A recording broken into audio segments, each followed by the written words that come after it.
Do you listen to your podcasts with Stitcher? Well, many people like to, and now Notebook on Cities and Culture is available on it. Find out more about what Stitcher is and does at Stitcher.com. It's a smartphone app. Season 3 of Notebook on Cities and Culture is brought to you by Carl Haley and Daniel Murphy.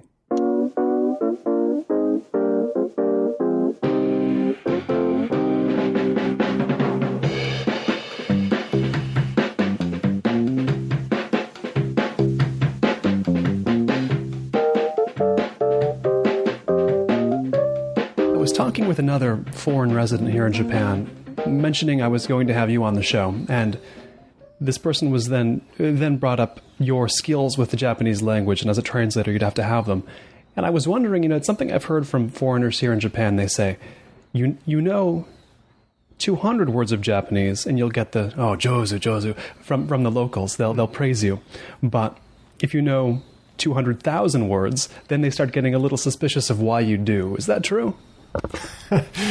Well, I think that's a common stereotype for sure. I don't know if that's really true. I mean, I think you get to a certain point where you kind of bypass that, or if you think that kind of thing is going to come up, you kind of avoid it at a certain point, I mean, really? I don't think that you get... I mean, when I first came here, you would often get a situation where if you tried to speak to somebody, they would insist on speaking to you in English and try to ignore the fact that you were speaking to them in Japanese. But you don't really have that as much, or I don't have that as much. I'm not sure if it's a total thing for Japanese society or just because of my level. But no, I don't think that's really true. Or maybe in certain circles it is, but I haven't really experienced that. It is Notebook on Cities and Culture. I'm Colin Marshall, sitting here in Nishinomiya with Christopher Stevens, critic, translator, former editor of Kansai Time Out, or I guess I should say editor of the former Kansai Time Out, and as well, he's been a resident of Kansai, the greater Kansai region, for 26 years. I believe there was a stint elsewhere, correct? Oh, in the middle of the 26 years? Yes. I went back to D.C. for a while to go to graduate school, but other than that, I've always been in the Kansai area for the last 26, 27 years, yeah. Straight up Kansai, essentially. And you mentioned just before recording that Nishinomiya, this is on the Chinese Murakami tour. Murakami Haruki, the novelist, he went to school here. Is that what it is? This is true, yes. There's an elementary school very close, about 5 minutes from here, which is supposed to be the best elementary school in this neighborhood, and he apparently was among the first graduating class of that school, which merits its inclusion on the Murakami Haruki literary tour of Japan. Now, Murakami is a writer who gets a lot of people, I would imagine, into Japan in some sense. He stokes their fascination, even though he's so Western culture-oriented that maybe that's the reason. People read him outside Japan and get interested in his country. What started off your interest in Japan? Oh, I think it was probably literature too, although I think maybe one or two of his books had come out around the time that I came here, but I hadn't really read any of his stuff didn't get to that until later. But of course it was Mishima Yukio and Tanizaki Junichiro and Kawabata and stuff like that I read, and the classics. So yeah, that was part of it. Also music at the time. I mean, it was YMO and it was things like that. And what else? Design. I mean, there was just a vibe at that time. It was the late 80s. It seemed like the most interesting place to come. And, since then, a lot of those things that I was originally interested in have come to seem kind of dull to me, but originally they did inspire me, and so in that sense they were good. You've come to find the Yellow Magic Orchestra dull now, or just the popular music in Japan has gotten dull? YMO is still exciting, or not? Well, unfortunately, popular music. I'm a complete music nut, but there's one thing that I can't stand about Japan, and it's popular music. Although on the other hand, the underground scene is very vibrant, and there's lots of great stuff. I mean, of course, the Boredoms were one of the greatest bands ever, and you've got Haino Keiji, and you've got people like that, a lot of experimental sound artists and things like that. So there's a lot of interesting stuff, but you have to dig pretty deep until you find it. I was speaking with Tim Olive, whom you know, earlier on this show, a few episodes ago now, in Kobe. We were discussing the how to put it, the types of experimental music to be found in Japan, and particularly the noise scene. I mean, it's strong in Kansai, isn't it? Kansai has always apparently had the strongest noise scene, and one of the strongest underground scenes. I think maybe because it's a little bit more close-knit. I mean, the town is smaller, and with Tokyo you have so many people, and it's kind of dispersed. I'm not an aficionado on the noise scene by any means, but not only in the noise area, but in lots of other experimental music fields, I think you have a lot of really great people here. Although, like everything like that, people don't really appreciate it as much as maybe they should. I mean, Boredoms perhaps more so, but your regular man on the street in Kansai is never going to have heard of the Boredoms or noise music or Keiji or anyone like that. It is fascinating, Osaka, and this is part of what drew me to Osaka, I think, is that it's so populated with the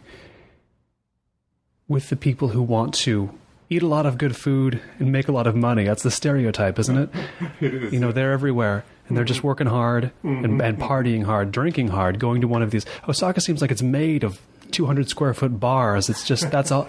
But that's cool because it's also, it's balanced, not balanced, but complemented by the fact that, you do have for lack of a better word, the Boredoms type cultural undercurrent to that. I mean, those two elements, one of which I've heard called a vulgar commercial energy, one of which is kind of an experimental sonic energy existing at once. I mean, does that make any sense as a description of Osaka to you? That sounds good. Yeah, I mean, there's certainly this. I think in general there's a big rivalry between the Kanto and Kansai areas, Tokyo, Osaka areas, and Osaka is generally viewed as being more coarse and rough and vulgar, and whereas Tokyo, because it's an international city that's made up of people who've come from all over the country and are probably not born in Tokyo, is a lot more kind of polished, and people stop at red lights, whereas Osakans would go right across if they could, but there's certainly that, there's a pride in that kind of roughness, I think, in Kansai that really defines the culture in some way. Although, there's plenty of very refined things about Kansai too, because a lot of the original performing arts and things come from this area, bunraku puppets and one strain of the kabuki theater and no and all the rest of these kind of traditional things. Indeed, compared to so many parts of America even, Osaka seems, much more refined, a lot cleaner than many cities in the U.S. And I remember reading an article by you about how the stereotype developed in Tokyo of like Osaka people, and how Osaka people show up in dramas as they're the villains, or if they're not the villains, they die because you can kill them. They're from Kansai. And if I have this right, even that stereotype even comes back around, and Kansai people, Osaka people start living it. They're like, well, if that's the stereotype, I guess we'll just be that. Yeah, that's very much true. I'm impressed that you've read my article, but yeah, that's very much the case. But it's something that most people don't realize, and people from this area. The professor that I interviewed, whose name I'm blanking on right now, was from this area, and he studied this very closely. And as I mentioned in that article, he said that when he was a university student in the 70s, he had gone up to Tokyo, and people had made fun of him for speaking with a Kansai dialect because it was seen as, effeminate. But since then, it's gone exactly the opposite way around, and people who speak in Kansai dialect are supposed to be frightening, and if they're not a member of the Yakuza, there's something very close to that. But yeah, they apparently, according to him, Kansai people have bought into this whole stereotype, which was created by the media, more or less, that Kansai people are rough and tough, and they should be feared, and it's not really true, I think, But it's fun. Not true, but fun. Well, that's in Japan. If something doesn't necessarily need to be true, but it can be even adhered to at a certain level. And for those who don't know, I mean, my Japanese is only to the level where I can understand like 30% of what's said to me. So I've never really appreciated the finer distinctions between Osaka speech and Tokyo speech. So for a listener who doesn't know, or indeed me, what what defines the difference in the way people talk between there and here? Well, this is very tricky, and then you have all of these gradations within the Kansai dialect. So it's like saying north and south in the States, right? It's like, well, there's complications there. There's complications, yeah. I can tell you just one thing grammatically, that the verb endings are different depending on the dialect, right. And this makes a really big difference. So when I started to study Japanese, we studied, and probably people still study, Kanto dialect or Tokyo dialect, and we never would really study Kansai, but we would hear this all day long when we were outside. So we would come in with these things that then the teacher would tell us these were dialect, or these are words from the Kansai dialect. But in general, it has to the Japanese ear at least, a rougher sound. And but again, the verb endings differ even within Kansai, and then in every other region in Japan, there's some other differences. Very simple words like, various nouns and things differ according to where you go to. So, there's something like one of the most classic ones is steru means to throw away something in regular Japanese, and hokasu is a word that's used in Kansai only.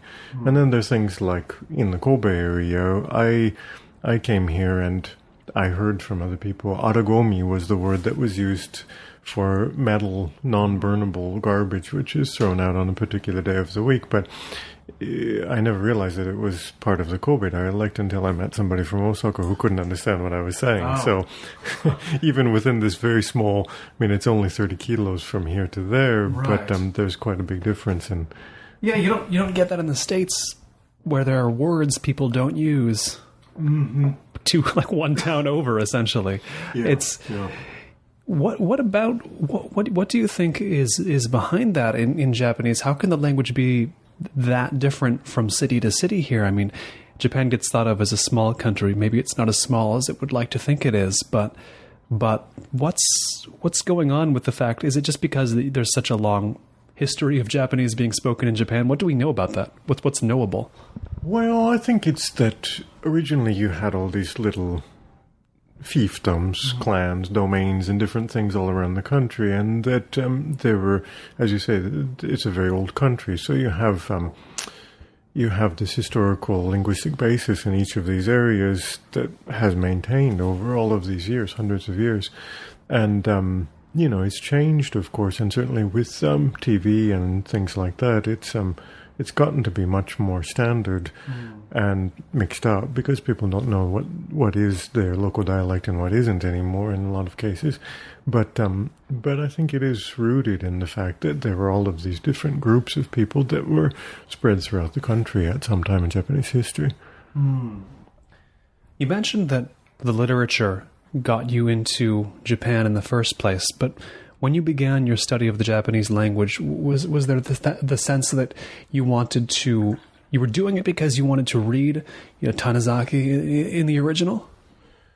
There was certainly for me the need to read much more than there was to speak, and the fact that I couldn't read the newspaper or most of the signs in the street was very infuriating to me. I felt like I want to know what's going on. For me, because I had studied literature at school and everything anyway, it would be great to read Tanizaki, the Makioka sisters in Japanese, but more than that, I just wanted to get regular information. I didn't think that I would be a translator, which is what I ended up doing, but I didn't mind if I couldn't communicate so well with people in everyday situations or spoke in Japanese, but I really wanted to learn how to read just basic things. And I was intrigued by kanji, of course, too, and they just seemed interesting and fascinating to me. So it wasn't that hard for me to remember a lot of them, especially early on. It's something that it's just been coming up so much in conversations and in the reading I've done about Japan, that the point that Japan is a visual culture, and that sometimes not gets tied in with kanji, the writing system that puts off so many students have written Japanese. You have to memorize 2,000 of these pictures essentially before I can read a newspaper. Do you see, or do you frame it yourself as? Do you frame it as having a link where Japan is a visual culture, and the fact their language uses kanji, the fact that they can use that so well, that's somehow reflective of a visually intensive culture, or indeed the engine of a visually intensive culture? Because, of course, you also translate and write about visual art here in Japan. Well, I suppose that's true. I mean, there's a lot more emphasis on the way that things look, certainly the way that words look, the way that kanji look. I mean, down to some very foolish things like beauty. I mean, the element of beauty seems to play such a big part in Japan, and people and things are constantly judged on whether they're beautiful or not, in a way that probably a lot of Western people wouldn't judge something. But certainly, I mean, people say that a certain character or word is beautiful, or the sound of a certain word is beautiful, in a way that we generally wouldn't say in English, I don't think, unless you were a very literary person or a poet, maybe. But in daily conversation, you get conversations like that in Japan, whereas we wouldn't probably sit around talking about, well, this combination of A, B, and C is so beautiful and stunning that we should be, impressed by this. The Osaka man on the street we discussed earlier, who maybe just wants some takoyaki, would still perhaps talk about the beauty of certain elements of the language? Oh, I think so. I think Japanese people are very aware, if not really knowledgeable about some aspects of the culture. I mean, certainly they would know the more popular aspects of it, but something, as I said, about underground music or what's going on in contemporary art, a lot of people are maybe not up on that part of it. But certainly, as far as there's certain elements about Japanese culture that all Japanese people seem to be proud of, and certainly elements of Kansai culture that people are very proud of. And I think you could engage just about anybody as long as they were in a fairly lucid and sober frame of mind in any kind of conversation about the aesthetics of Japan or Kansai. You mentioned off mic before recording that you grew up in Fresno, California, and I've never been to Fresno, but people I talk to from Fresno would seem... I don't think they would say you'd have those same conversations in Fresno, right? Well, that's fair to say, yeah. I mean, the greatest thing about Fresno was that there was so little going on there that you felt like you had to leave as fast as you could, and that's what brought me far and far away from there. Did you go straight from Fresno to Japan? I did. Yeah. Tell me about that transition. Well, I didn't really think that much about it because I was so hungry for something else, and I had always been hungry for something else. And so, I mean, as much as I could when I was growing up there, I tried to get to other places where there were things going on, like San Francisco.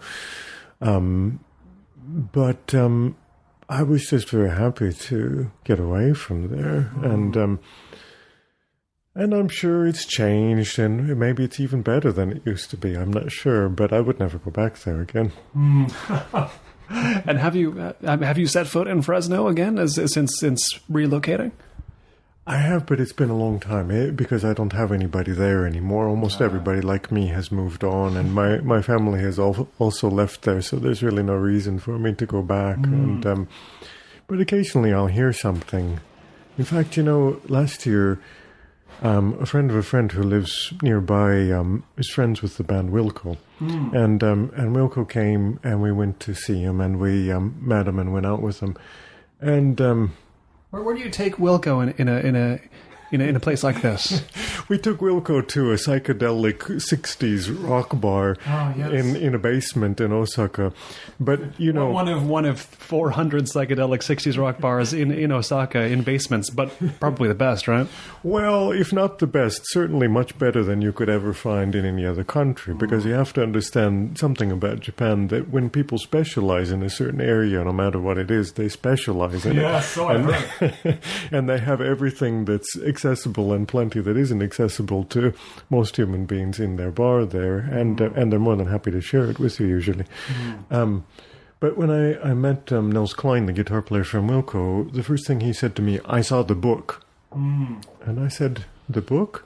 And apparently there was this book of photographs out from Fresno, about Fresno at that point, and this was quite a subject of conversation, which I had missed. But he's also from California, so he knew about this. Oh, yeah. I mean, it's there's a sense in which somebody with Fresno experience... They're somehow simpatico with somebody else with Fresno experience, no? I suppose so, yeah. In fact, I've met a couple people here. One gentleman who works at Super Deluxe, which is a club in Tokyo for experimental music and art and things. I'm not sure if he's still there, but he, a bit younger than me, he had gone to high school in Fresno, and, of course, people end up in the same place. It's bound to happen, but it's still stunning when you do meet somebody like that. Exchanging Fresno memories. Now, how long into your interest in Japan, whether this was in Fresno or whether you had already come to Japan to study, how long into it did it become clear that you were going to probably live here and make a life in Japan? That's a hard one. I mean, at this point, I really feel like there's no way that I could go back. I mean, so much time has passed, and I've put down so many roots, and I've got so much work here that it would be impossible for me to go back at this point. I think, though, when I was first here, I was one of these people who didn't really study that much because I thought, well, it'll kind of get into my head after a while, sooner or later. But it never happened, and after it didn't happen for a few years, then I thought, well, I better do something if I'm going to stay here. So I started to go to Japanese school, and that kind of turned things around. I mean, so that was maybe when I graduated from Japanese school. It was maybe 20 years ago or something, I suppose. And so at that point, I really felt like, well, I can choose either way. I mean, I don't have to be here, but it's easy for me to do that if I want to stay on. I felt much more, the options were much more open than they had been until that point, I think. What does it take to stay in Japan for a Westerner? At that time, did it take for a Westerner such as yourself to be here? Are you speaking in terms of legal issues, or in terms of whatever was the greatest challenge for you? In the very early days, and this is not so true anymore, but when I very first came to Osaka, you wouldn't think it, but it was still a fairly backward place as far as, dealing with foreign people. And so when and so early on in the 80s, when I lived down in South Osaka, there were not other foreign people out there really. So every time you got on the train, you would have to deal with children pointing at you and waving at you.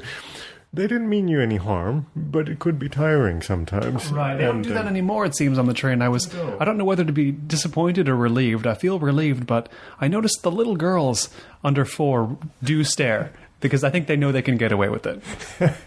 Well, it's natural, right? But they sense, even if they haven't been told, that something is different, right? And that's kind of the amazing thing, because you get very small children. I mean, I've gone to visit Japanese friends who have had babies, and invariably they want you to hold their baby, and that's always a mistake. Yes, no doubt. I mean, one look at this face and they break into tears. It's just what's that's how it goes. Right. So I think socially it's gotten a lot easier than it used to be, and so that was something. I mean, I basically had the attitude that I didn't care what people saw anyway, and I wouldn't have cared if I was in California or if I was here. But living here, it gave you this kind of new lease on life where, because you had work and you did have people who were interested in you or in the English language or whatever it was, you could always find a place to be. There was always a convenient locale. There was always a comfortable place to be. And so you could kind of come through it like that. Other than that, there really, in all of this time, I've never had any kind of really bad experience. People have never attacked me, or people have never, there must I can't picture anybody attacking anybody in Japan. Have you seen it outside of, severe drunkenness? Well, I mean, you do see violence occasionally, though it's very uncommon. I mean, you read in the paper about it, and of course the Kansai region, being that it has this tough image, I mean, this tough image is trumped up to a certain degree, but in terms of street crime, Osaka City is certainly the highest in the country. And that makes me kind of feel at home, because of course Fresno was one of the highest per capita murder rates in the country, still is, I think. And so, occasionally you think, well, if this place was a little bit more dangerous, it might be even better. Right. I was walking around Shinsekai, it was the area, one of the more rundown areas of Osaka last night, and I saw a garbage can that was a little overflowing, and I was like, finally. I could exhale. Do you know what I mean? Oh, sure, yeah. I mean, as you said earlier, it's really amazing, considering the number of people, millions of people that you have in this area, that the streets are as clean as they are. And you do get graffiti to a very limited extent in some parts of Osaka City, but still, like in this neighborhood, you don't see anything like that. Right. And it's not like, I mean, you go to Milan or someplace like that, I mean, which is completely overrun with garbage and graffiti and things. And it looks a lot more dangerous than it is, probably. But even so, I mean, you have a number of dangerous people around, I suppose, but they don't really get in your business, Right. You mentioned Milan. I think of all the Italian restaurants around and all of the French restaurants around. The degree of Italophilia and Francophilia and Anglophilia, to an extent, you see even in Osaka. I just think, man, if you guys saw what the streets of Paris were caked in, I mean, do you know what I mean? Like, I hear that's an actual condition, though. Japanese, maybe this is not real, but maybe it's like the used panty machines, where it's like kind of a urban legend trumped up to make it seem like it's all of Japan. They're everywhere. But the idea that Japanese tourists can't physiologically handle the reality of Western European cities. Have you heard of this thing? Yeah, I think there was something for a while about how female Japanese students would go abroad and they would experience some kind of panic, or they wouldn't be able to function anymore. And I believe that was wasn't it called like the Paris condition, or the Paris French syndrome, I think. Like that. And I was never really sure if that was true or not. I mean, that was in the Japanese papers too, so it was at least verified locally. I mean, whereas a lot of these things, I mean, I had the same thing.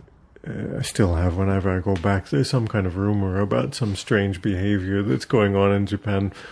And it's amazing how gullible the Western press can be with these things sometimes, And, for example, I remember a few years back there was something about transparent skirts being all the rage in Japan, and there were these pictures on the internet of women who were standing in bookshops reading magazines who had transparent skirts where you could see everything that was under them. This was never true, of course. Somebody had just photoshopped these pictures and put them up. Whether they're Japanese or not, I don't know. But it seemed like it could have been true, right? And that's always what happens with Japanese legends like this, Yes. Well, that country is strange enough that might be true. And whereas, I mean, sure, it has its share of strange things, but on a daily basis, you don't really come across those things unless you seek them out. The West does seem eager to believe anything about Japan at all, and I remember as a kid getting interested in Japan. Japan in America is, it's a weird country where strange things are always going on, and it's wacky, and it's bizarre, and it's unexplainable, but this is something that's come up in a few of these conversations, that Japan, even in the 12 days I've been here, Japan is many things, but it's just not weird. You know what I mean? It's maybe the least weird place I've been to. It's very interesting, but it emerges so much from a almost predictable logic that weird is maybe one of the last terms I would use for it. Maybe after 26 years, you think differently. But do you think that's so? Oh, I think it has its share of weirdness. It certainly has some very strange things about it. obviously after this length of time, they get to be kind of ordinary in a way, but there's always something coming up that's a little bit strange. And whether that's any stranger than any other country, I think it's probably not. It's a different kind of strange, maybe. I mean, there's, because of the non-Christian element, non-religious element, you have things that are very different in terms of sexual mores and things like that in Japan. But yeah, I mean, it's certainly true that most people are extremely conventional and extremely traditional, and their views on things tend toward the conservative. When a presidential election happens, as it just has in the United States, people tend to favor the Republican candidate because they think that the Republican is going to look out for their business interests, and that's what makes Japan tick, big business. And so, the Japan that I love is the strange Japan, and the Japan of the underground, the Japan of music and art and things like that. So I probably have my eye on the stranger aspects of it more than the average Japanese person does. But no, I think there are certainly strange elements to it, but they're just not the ones that Western people maybe. Well, what are your favorite strange elements of Japan? I mean, don't say what's your favorite strange element, but what's some kind of strange element of Japan that we might not know about in the West, but you found is sort of rich with interest? Well, that just occasionally you'll come across something. For example, there's a gentleman, Tsuzuki Kyoichi, who has published... He did Tokyo Style, right? He did Tokyo Style. Yeah, it's one of my favorites. And that was kind of the more regular one. After he made it with that, then he made a bunch of other books. And my favorite is Roadside Japan, which came out a bit after that. And he went all over the country. He was working for a magazine called Spa. And he was doing a series, and then I think he assembled all of these and put out this book. Later they were made into two paperback books, one for East Japan, one for West Japan. But he had a sense, a kind of radar, where he could go to any town and he could find the strangest things in the city. And mostly he was interested in places and museums and strange temples and things like that. But you mentioned the city of Toba a little bit earlier, which is in Mie Prefecture. It's not too far from here. This is the city of Santa Barbara's sister city, and I was mentioning it before we recorded, describing Santa Barbara to you by saying, well, Santa Barbara is the Toba of California, and I guess sister city-wise it is, although Los Angeles' sister city is Nagoya. I've never been to Nagoya. I don't know if that's true, but continue. Well, you'll find, I think, that most of these sister cities don't really jive. I mean, when you get there, you see that there's a lot that's different about them. Toba is a fishing place. It's a pearl place. But it's pretty rusty, and it's not doing very well these days. But it had, the greatest thing that it ever had was the SF Edo Museum. And this was a science fiction erotic museum, which he talked about in this book. And it went you said the word "had" past tense. Is it not around? I hope. No, it's not around. But he bought everything. When it went out of business, he bought up everything. And at the Yokohama Triennale some years ago, I can't remember if it was the first or the second one, but he displayed some of the things that he had bought up from there. And basically, it had a bunch of mannequins in these strange futuristic settings. And there was a whole theme, a whole story. It was something about how people from another planet had come to get sperm from Earth to reproduce because they could no longer reproduce, and they had forced women into submission and hooked up various machines to them to suck their eggs and fertilize them so that they could continue on other planets. And there were these big dioramas and mannequins with all of these machines strewn around the place. I have to say that I actually never went into it, but I did see the stuff at the Yokohama Triennale and in his book. So you have places like that. You also have like the Hihokan, which he also talked a lot about, which were sex museums that were usually in a spa town, on a hot springs town, or maybe an oceanside town, because those were towns where generally men would go on their holidays, and it would be you could let loose. You could do anything. And so there would be, there was always a lot of prostitution in that area, and there would be some place like that where you could let off steam by enjoying something that was a little bit taboo in regular life. Yes. And unfortunately, most of these things, I think, have fallen by the wayside more recently. But on Waji Island, which is not far from here in Hyogo Prefecture, there used to be a couple of them out there. And they had some very strange things. I mean, the displays that they had were... this was, of course, in an age when people couldn't get that kind of information so readily as they can now. And even today, there's so much censorship in Japan that you can't show... I mean, a Playboy magazine is still censored in Japan, though maybe not to the degree that it used to be when I first came, where... You could buy a Playboy magazine from America at a bookshop, but every picture of pubic hair was scratched out with a pin or something. And so if you look around hard enough, there's certainly things like this. But again, the amazing thing is that these things exist, but a lot of Japanese people have never come across these things, and they might be next door, but people don't really notice or care, which is a bit different from the way it is obviously in the West. I mean, people don't really care that there's a sex museum down the street. Right. Or recently, a big controversy that we had was legal marijuana. Not really marijuana, but it was a kind of cannabinoid. It's something that I guess it's making the rounds throughout the world, but it fell through the legal loopholes here, and all of a sudden it was a big topic of conversation. Somebody mentioned to me that just down by the station near my house here, this is a very quiet, mostly older area. We don't even have any video shops around here. We don't have any bakeries. We have very little commercial business going on here. But very near the station, there was a very curious shop that had opened with opaque windows that said Herb, and it had American flags in the window. So one of my Japanese friends asked me what this was. So I went down there and I asked the guy.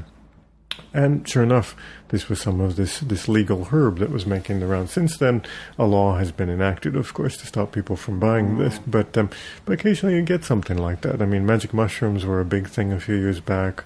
Same thing. Somebody discovered that they fell through some legal loophole. All of a sudden, they were on sale downtown. Yes. Japan doesn't seem to have much of a drug culture, but where it slips through, it slips through. You know, I'm glad you mentioned Kyoichi Tsuzuki because I would say he counts as one of the Japanese, if you want to call him a visual artist, one of the ones I've been most enthusiastic about. And you'll be the person to ask about this, but tell me about Japan or even Kansai as a place for visual art, because so little makes it to American shores from Japan. It's easy for an American to think that there's no one doing visual art here anymore. Oh, no, that's not true. I mean, obviously there's lots of people all around. The super flat people, Murakami Takashi, Nana Yoshitomo, people like that are the ones who are probably known the best in the West, but there are plenty of people who are doing all kinds of interesting things. There again, I mean, Kansai and Kanto maybe differ somewhat in that, although, I'm really not that up on it. I translate art things every day, but I don't know really what's hot in the underground art scene probably at this time. But there's certainly plenty that's going on. But when asked to name something, I struggle. Well, don't feel under pressure to name any particular thing, but the point being that there's certainly currents of visual art going on here that are interesting. I think even people who aren't aware of them suspect that there are, but they don't. I don't know why. I mean, you mentioned Murakami's factory. America knows about that. I don't think America knows about much beyond that, though, which is strange to me. Well, yeah, I don't know. I mean, what can you say? My specialty in the art world is the Gutai Art Association, which was this performance group, painting group that was from this area. They started in 1954, and it's just now that they're really... Well, I shouldn't say that. I guess it's since the 80s that they've really taken off in the West. The leader of the group, Yoshihara Jiro, died in 1972. The group broke up at that time. this is another thing that most Japanese people don't know the first thing about, but they have been much heralded in foreign art circles as a very early performance art group. And next year, there's going to be a big retrospective at the Guggenheim, for example, just about the Gutai art group. This is probably the biggest thing that's ever happened to them. The ones who are surviving are now in their late 80s, probably, or maybe a few of them are younger than that. But I think the things that are coming to light in the West often are things that are over in Japan, long over in this case. And the Gutai art group is a very amazing and important group in Japanese art history, but unfortunately, it's been 40 years since they broke up. And it would be nice if people focused more on some of the things that are going on now, but maybe it's too hard to find those things. I don't know. It really takes still a little too long for news on current Japanese art to cross the Pacific, does it? Yeah, I suppose that's true. I mean, you read Artforum or something, you get reviews of certain shows that go on, but even something like Artforum, they don't focus much on Japan. There are very few Japanese artists who get the full feature in the magazine. If there's one review of an exhibition in Japan every 3 months, then you're pretty lucky. And most of them are a Yokohama Triennale or some kind of big international exhibition like that, rather than a solo show of one particular artist. I think part of it is that Japanese artists, and this is where the Gutai Art Association was kind of amazing, that even in 1954, they were so good at promoting themselves to a foreign audience, whereas most Japanese artists, partly because of their linguistic disabilities, haven't been able to really sell themselves to other countries, and they're waiting to be discovered, but they don't really have the wherewithal to advertise and explain what they're all about. Or you also have this divide in Japanese art where the Tokyo people are much more rational and philosophical, and the Kansai people are more emotional, and maybe they don't have a real philosophical statement to make, so it's harder to get a grip on what they're doing. You mentioned the linguistic disabilities of the Japanese artist, and I find it's illustrated on this program. Listeners will have heard many an interview with Americans and Canadians, and especially Englishmen. For some reason, a lot of Yorkshiremen live here in Kansai. They won't have heard from a Japanese person because no matter how well a Japanese person speaks English, they could speak better than I do. They don't want to do it necessarily if they think that if they think they'll make a mistake. Does that jibe with your experience here? Oh, that's true, sure. I mean, most people, and I think it's more true of men than it is of women, they want to speak the perfect sentence. They don't want to make any mistakes, and that's very understandable. Because we are always speaking perfect sentences naturally in English. This is textbook, everything we say. Oh, yes. So far, I know that I pronounced infuriating. I can't even pronounce it now, a little bit wrong earlier on, and I felt ashamed and hope that you'll cut it out of the interview. But no, this is very much, I mean, the English teaching industry, it's maybe not as strong as it used to be, but it is still something that's very big in Japan, and there's this endless, and it's very laudable. I mean, you think that somebody would put themselves through such emotional and financial duress to study another language like this. It's really amazing, especially when most people have no reason to particularly study. And most of the people who study, I mean, I still teach English at a university, and they have to, but in private classes, people study English just because they like it, or because they like foreign movies, or because, and they have no particular reason to do what they do, but they do, and they never give up. Is it the same range of motivations that Japanese people study English? You find that foreigners studied Japanese when you were doing the same? Well, I don't know. I mean, If I'd stayed in California, I can't believe that I would have studied Japanese to the extent that I have. I would have given up, I'm pretty sure. I did it because I needed it, and most Japanese people don't really need English. And, I mean, as with any country, that's smaller and speaks a language that isn't spoken throughout the world. They feel that in order to communicate with other people, it's a necessary thing. But when you get right down to it, most people really don't have any call for it. And as I say, I mean, everybody studies it in junior high school and high school and probably in college. But then later on they go to English conversation schools and everything else, and they try to remember it too. But it's curious.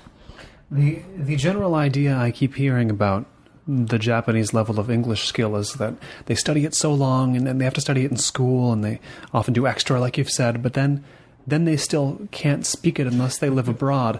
But I wonder, it sounds like what you're saying is, you know, you get talking to somebody and you realize that their English skills are better than anything that they dare speak would lead you to expect. Like, they know more English than they will actually show you, at least right away. Well, it depends. I think their reading level and their vocabulary sometimes is very amazing, particularly if they have a specialty. If they're a lawyer, they probably have a very good command of English legal terms. On the other hand, in the translation world, you have this problem where people constantly try to tell you the way that your sentences should be, and this can be a very trying experience. I mean, people suggest other words that they think might be better when, after speaking this language for nearly 50 years, surely you know better, and you think, well, I would never say that to a Japanese person about their Japanese text, so why do they say this to me?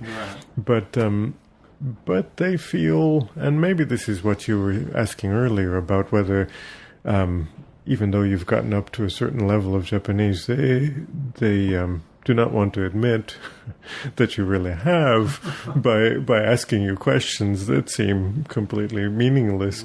But of course, this depends on the person. But in a lot of situations, you get people who, though their English is obviously not that good, they continue to ask you questions over and over again and try to correct your sentences, and you have to go back and correct them again. And this endless cycle of correcting and recorrecting. This is right. This is true, yeah.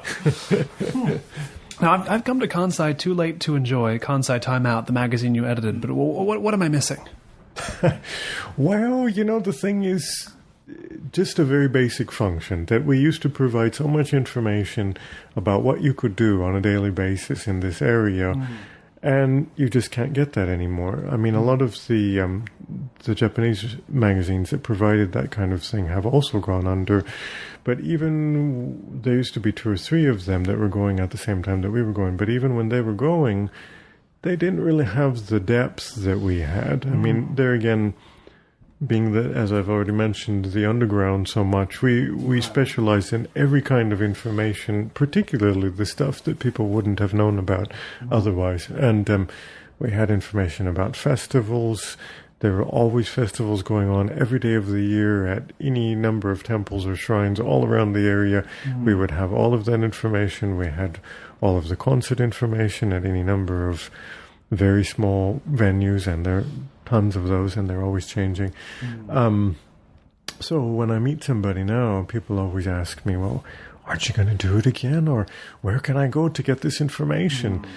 Well, I don't know. I don't think that there is any place anymore. There's a vacuum of information for the foreigner in Kansai looking for this kind of thing. I think so. I mean, probably on the internet, probably on somebody's Facebook page. I wouldn't know. It might be up there, but it's not collected in one place like it used to be. You can't throw it in your bag and go somewhere and get off the train and wander around and try to find these things like you used to. It's a shame. I mean, I think it's also something to do with the younger generation of foreign people who have come to Kansai, and obviously anybody of that generation is not willing to pay even the smallest amount to buy a magazine like that.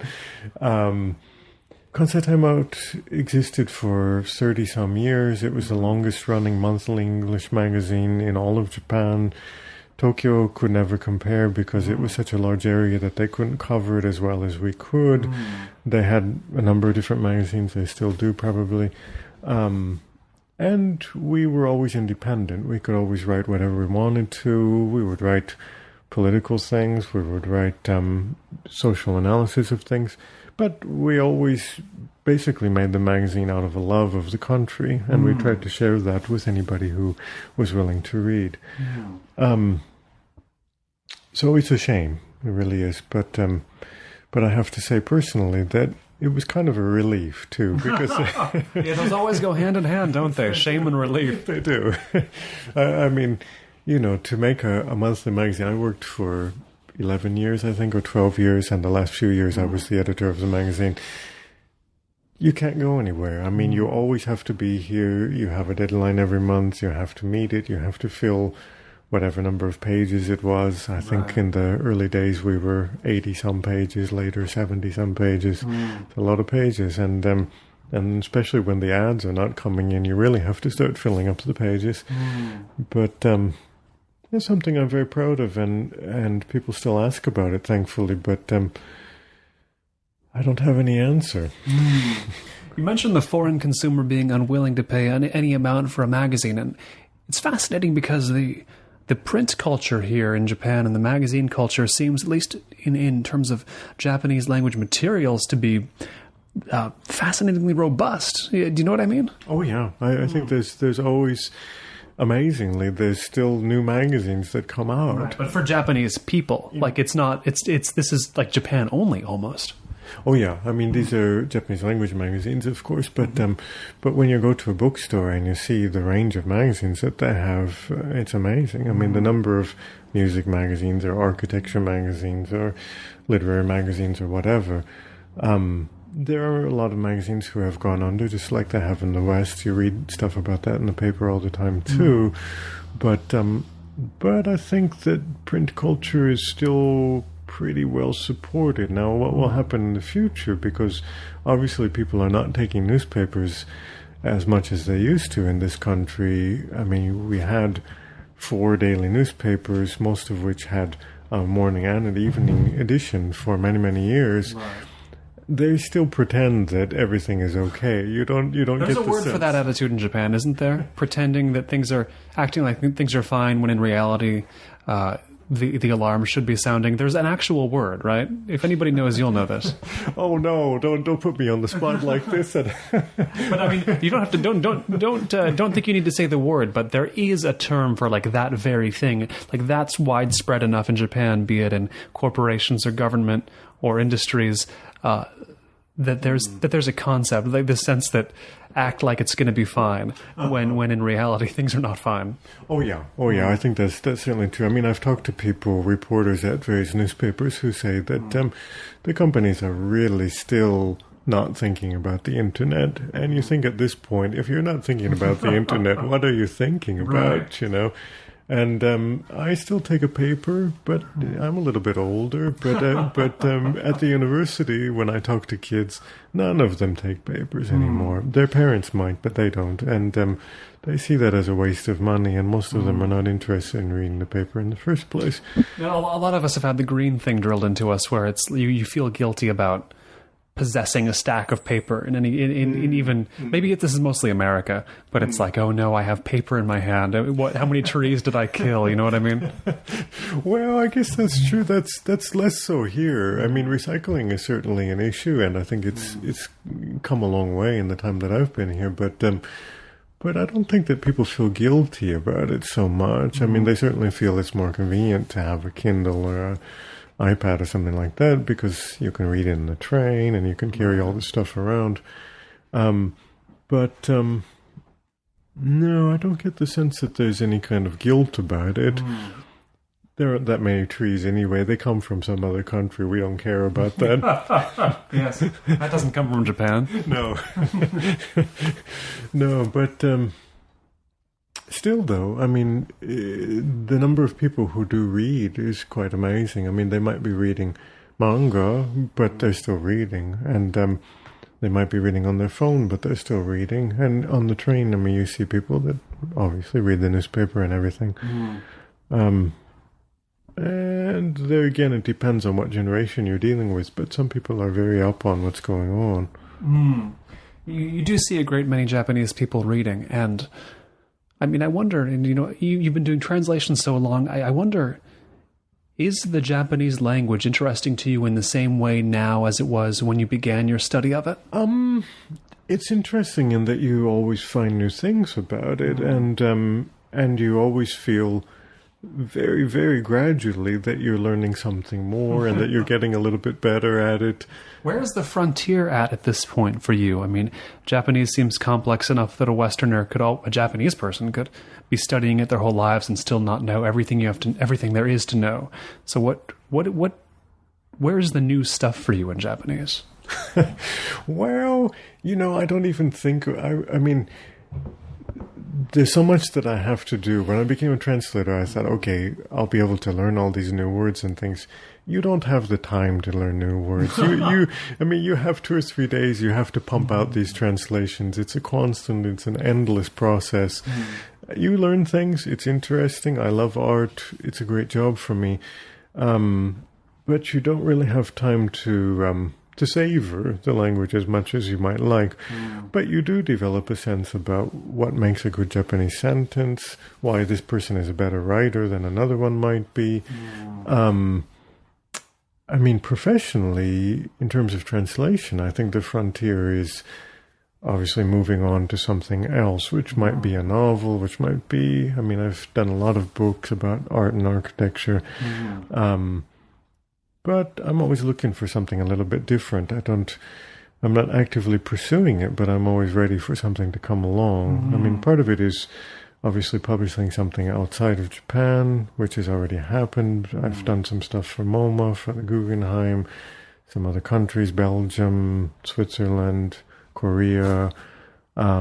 So I'm not sure what the next step is in art, really, except maybe some very notable art tome of some sort. But do you have a sense of where the interesting art writing is going on right now in Japan? I mean, for those who can't read Japanese and wouldn't know, where is the sort of most exciting writing about art coming from in Japan, or not even like specific people or institutions, but what direction does it even come from? Well, now you're talking about English language material. Talking about Japanese language. For those listeners who don't speak Japanese, I would imagine most of them. Who wouldn't know where the source of exciting art writing is these days, whether because it hasn't been translated yet or because translations haven't been commissioned much yet. Do you know what I mean?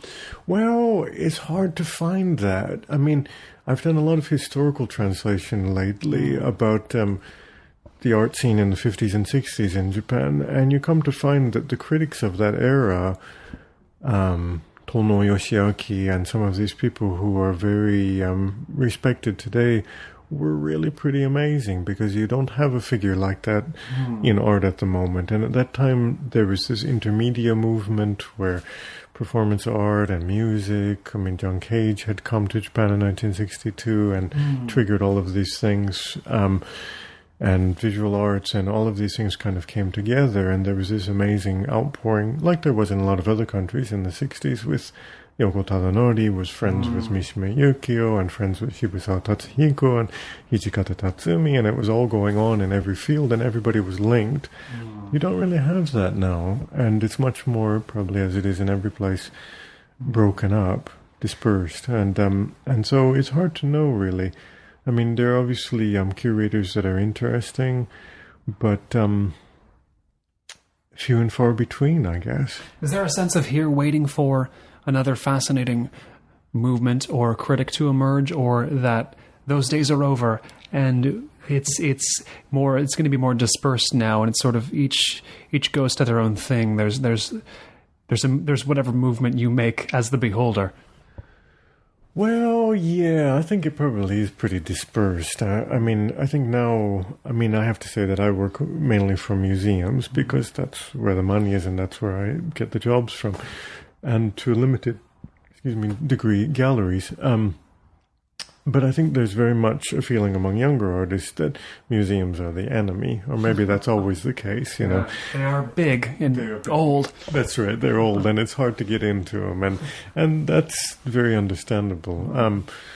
I think with everything, right now there's a feeling in Japan that economically the country has been overtaken by China, and Japan is not as important as it used to be. Even the tech industry is really falling by the wayside. You have a Sharp, Panasonic, these companies that seem so stable for so many years, who are generally bankrupt at this point and don't have a clue about how to get back consumers of the world. And I think that's probably true in general in all areas in Japan. I mean, people have lost confidence in a lot of ways. But that's not to say that something very amazing couldn't come out of that. And I'm very much of the belief that darkness makes lightness. You know, something bad is liable to lead to something good, and having too much money is never a good thing either. There's complacency in that. Sure. Japan isn't so complacent right now.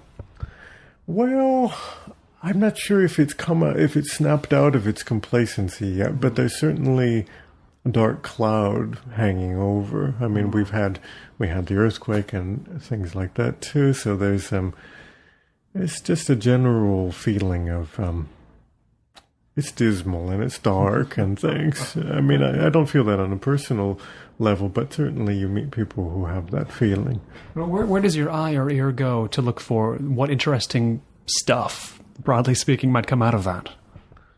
Well, I mean, I just believe that people can be inspired by things like that, and that bad things always will lead to good, and that trouble sparks creativity.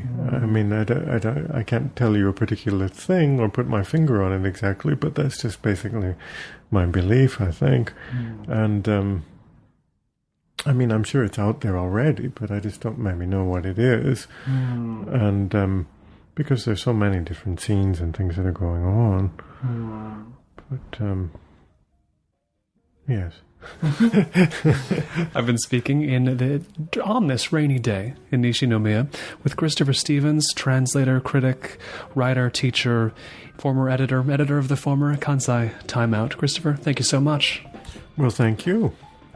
This has been Notebook on Cities and Culture. I've been Colin Marshall, signing off here from Japan, from specifically Kansai. If you'd like to keep up with the cultural creators, internationalists, and observers of the urban scene on the show, visit colinmarshall.org. Thanks. And special thanks to everybody who backed Season 3 on Kickstarter, including Paige Calvert, Jonathan Crow, Douglas Dollars, Paul Doyle, John French, Eric Graham, Will Graham, Umberto Grant, Kimberly Hahn, Carl Haley, Stefan Halperin, Matt Howie, Andrew Hovenick, Mark Hines, Andy Cooney, Mark Larson, Matthew Lickey, Mr. Munvirzi, Rob Montz, Lindsay Muniak, Daniel Murphy, Aidan Millman, Patrick O'Flaherty, Danny Olson, Michael O'Regan, Blake Riley, Rob Schultz, Cam Smith, Small Demons, Todd Shimoda, Kevin Smokler, Thomas Unterberger, Matt Warren, and Wayne Wright.